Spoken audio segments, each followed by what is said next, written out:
Hello， 大家好，我係 Evelyn BChannel 斜棟資訊平台 Green Life 環保人生嘅節目主持人。全球極端嘅天氣咧，令到咧係嚴重嘅暖化嘅，有啲地方非常之乾旱啦，有啲地方大雨、天氣酷熱等等。早前咧就加拿大宣布咧，喺2030年之前咧，全個加拿大要種植多2000億嘅樹，呢個嘅最新計劃。渥太華嗰邊咧就委任咗加拿大自然呢個資源部去執行呢件事。今日 BChannel Green Life 環保人生裏邊咧就好開心訪問 Tree Canada 嘅 Chris Walli 去同大家講下呢個 Tree Canada 嘅工作。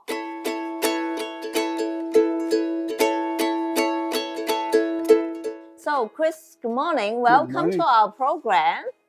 Thank you very much. Thank happy you. to be here. So, what is the Tree Canada doing towards the green communities in Canada? Well, I would like to start with Buddha Lights project that we just did Okay. a month That ago. is, we met Richmond, last and that's time where we in met. last month, yes. That's right, and that's where we planted approximately 2,000 trees. Mm-hmm. And the city of Richmond wanted to naturalize the Terra Nova Park. And of course, it came in very handy that the Buddha Light Association was willing to sponsor it financially and also bring out about 60 volunteers. And so we planted trees. They are so generous. That's what Tree Canada usually gets involved. But also, we get involved in many other and bigger projects. For example, Stanley Park is quite famous in Vancouver. Yes. They had a big windfall, a big storm, and a lot of trees came down. Tree Canada immediately organizes a sponsor, and we helped replanting. And now those trees are probably about 15 feet tall, and a layman driving through probably would even know that it did happen. We also do, and there's a storm or fire. The next would be a fire. There's a little town called Lillooet, and that is about 4 hours north of Vancouver. And so we work with Indigenous people. In this case, what happened is a fire went through their watershed, and therefore, of course, it spoiled their water supply to their little community.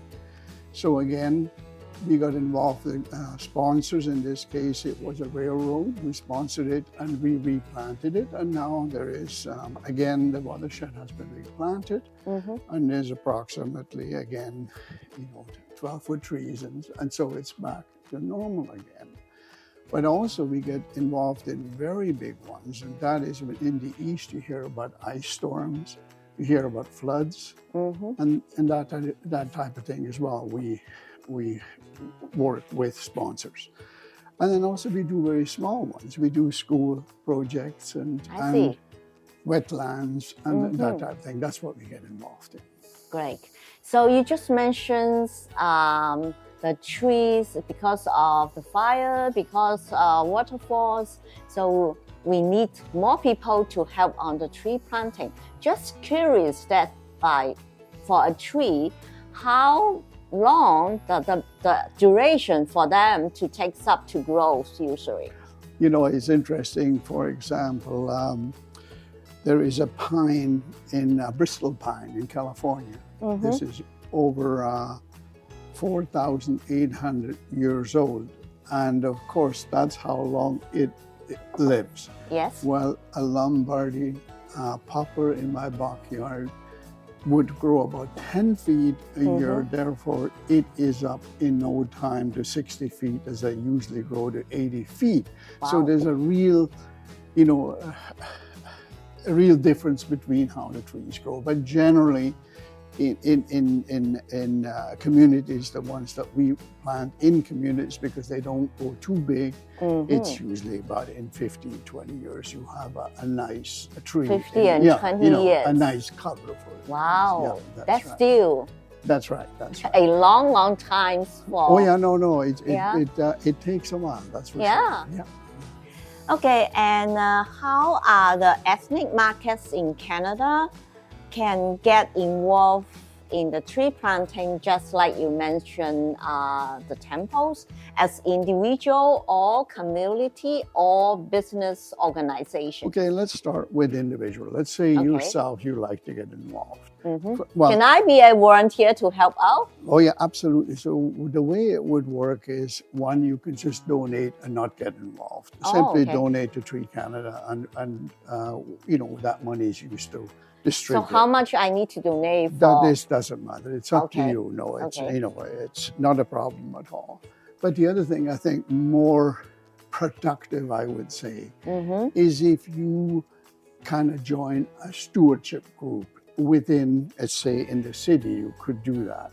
And in fact, you as a Buddha's Light Association, you actually created your own group within, your group, and that is actually by far the best way and a very productive way of doing it. As far as community is concerned, communities are more receive the grants because they have their own parks department, they have their own setup, they have their own workforce and everything to do it. However, there's a time where just there's budget constraints everywhere, and that's again we come back to the project we did together. Yes. So I can't remember, it was something in the 8,000 range, and of course that very much helps. Just to kind of even help more, right? Yeah, right. And then the business part is usually those are the people that help us out with grants, and we get grants from up to $300,000, up to $800,000. But also, personal donations they get a lot of funds from that as well. Now, so for the individual, they can just simply go to our website, do the donation. That's right. As an organization, they can start from raising the funds. That's right. Going to some of the places. That's right. As you assign them to go there. That's right. And then do the tree planting. That's right. That's exactly. Get it. That's it. So the thing is, to actually get involved with the application. So we obviously have some criteria as how you can get involved. The one thing Tree Canada does not like to have trees planted on private land, simply because private land, you never know, will a building be built bigger and they cut the tree. So you would have to have considerable guarantee to say, no, this tree will not be cut for at 15, 20 years. Yes, right? yes. So that's why we are mainly involved in municipal, on municipal land, indigenous land, and federal lands, crown lands. And as far as criteria are concerned, it generally has to be native trees, native shrubs. Oh. Because we like to, because otherwise people come in with all kind of ideas and we just cannot handle that. The application process is actually very simple, because we will provide you, first of all, with on the website, or I can help on what programs we have. We have for schools, we have for wetlands, we have all that type of thing. So private sector. That's right. And so you can get involved. And, you simply write out that application, and the application actually guides you nicely through everything. But again, there are certain limitations that we simply cannot go beyond, native trees and native shrubs, and that to make sure that's what we are actually promoting. So what usually for a private sector or the organization, like starting from sending the application to Tree Canada, and how duration will be until they will go into some of the destination place that you assign them to, and doing the tree planting? Of course, that very much depends. Right? It comes to a committee, and always comes to a committee. Yeah, a decision has to be made, yeah. And how competitive we are. Because the thing is, you can't just as an individual say, I like to have some money. That's not possible. And not only that, you have to be associated with the landowner, which is usually the Crown, or it's usually municipal, or is Indigenous. Okay, When you have to very closely work with them, as you have worked with the City of Richmond. And you have done that for many years. And also we take quite a long, times to negotiate, to communicate, I can say, with the City of Richmond. It does change. It is different because we know we worked with you in the past, so that's usually pretty fast. And not only that, your money is available. We sometimes have to go out and look for a sponsor, where in your case you did everything, and therefore the turnaround is very quickly.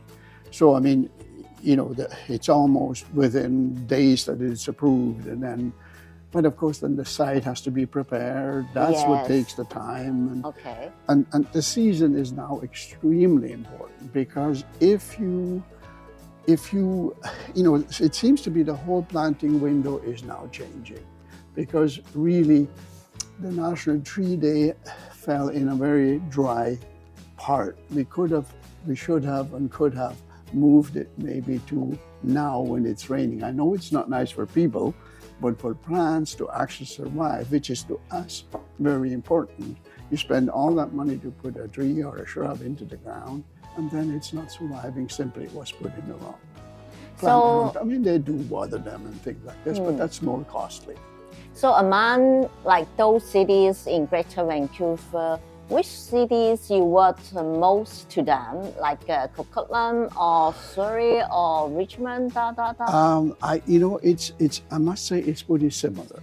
It's very similar. We try to distribute another thing. So all the city need a green atmosphere. That's right. And the thing is, sometimes we always talk about canopy cover right now to make sure that we have enough trees to create enough shade, and for kids to go to parks and everything else. And some cities have kind of fallen behind, the communities have fallen behind. So we tend to kind of push that way and say, okay, help them out more than others. And some, like the city of Surrey, they have a very strong program.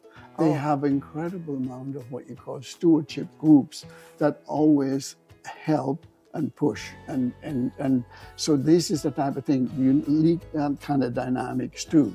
And that's why volunteers are so important. But sometimes there's no volunteers involved at all.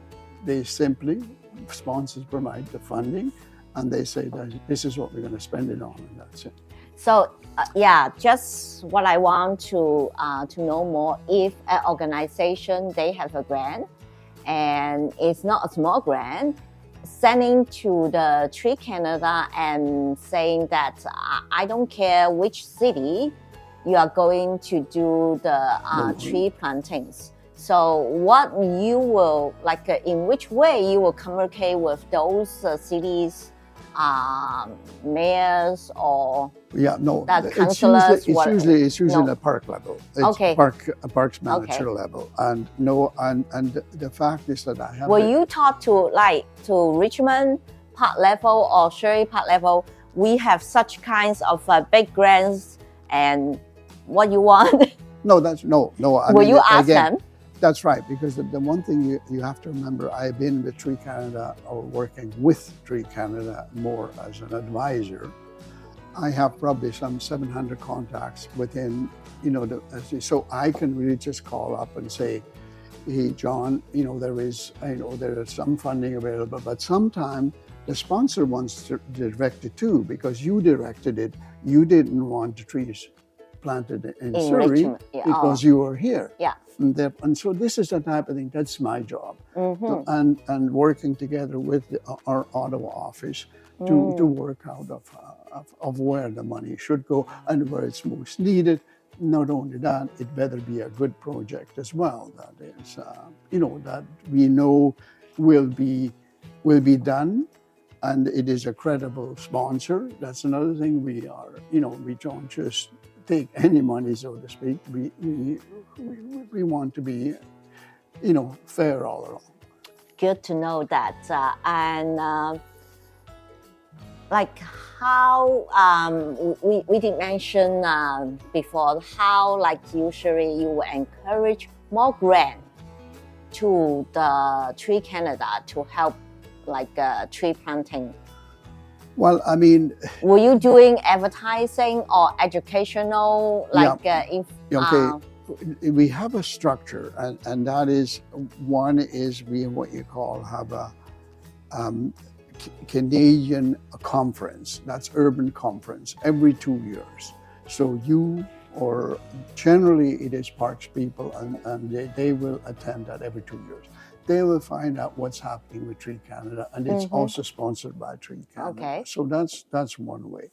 We have a website. It's called the Urban Forestry Network, and that's Canada-wide. So you can go in there free, and then you can actually, if you're really interested, generally there are discussions in there about certain problems, you know, insects or whatever it is, diseases, tree diseases, and that type of thing. So you can do that.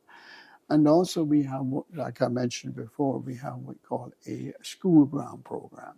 So we also go into schools. If you're interested and you know, the children. Will you work with a school individual or to the school board? No, individually generally, but the school. So you go to each school to ask them? Yeah, that's right. So but you know, another thing is Tree Canada, after some almost 30 years, is well known, right? And those programs we always send. Again, we have contact of every school, and every.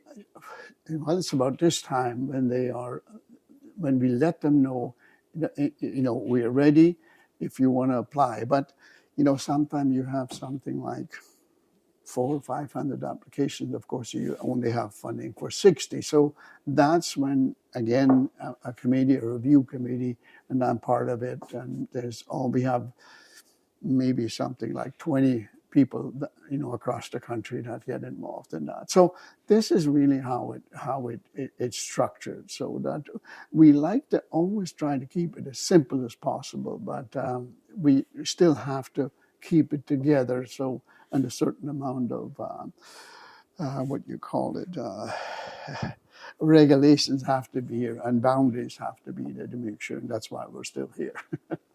Understand.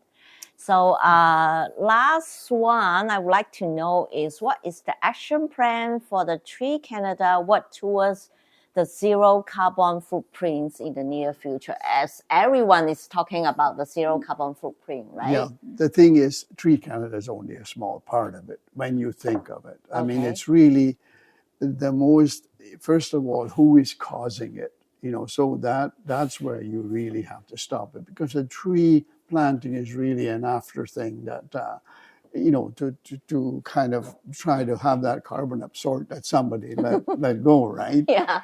And so, and that's why I think precisely what I was saying here, where we are involved, you know, and again, your project here in Richmond, this is one. This will do the carbon absorption, but the zero, I mean, when you think about zero footprint, I think by now, Tree Canada has a pretty good zero footprint simply because we planted over 85 million trees. And those are just small trees. Those are also bigger trees and, you know, trees that we planted together. So, you know, I think this is just what we do. We just keep so-called plugging away, planting away, but we are just part of a whole amount of work we need to do to actually achieve a zero footprint. And I think people shouldn't somehow feel guilty about it, but still start doing something, and start doing something yourself too, you know, by whether it's at home, and don't leave the windows open and the heat going and all that affects it. But anyway, that's what it is. It's just, we simply try to do our best, and we really stick mostly with trees and shrubs and, you know, that type of thing. So. Thank you so much, Chris. You're it's welcome, a very Evelyn. Informative conversation with you today. So I hope we will, like a BChannel, will invite you to the program in the coming future. Well, thank you. Again, you know, and I thank you very much, because you have been planting with us, I think, for almost 15 years. And that makes it, and you can just imagine the amount of trees and shrubs that are out there. And that's what I mean by getting involved. Our pleasure to help out. Yeah, that's right. That's Yeah. it.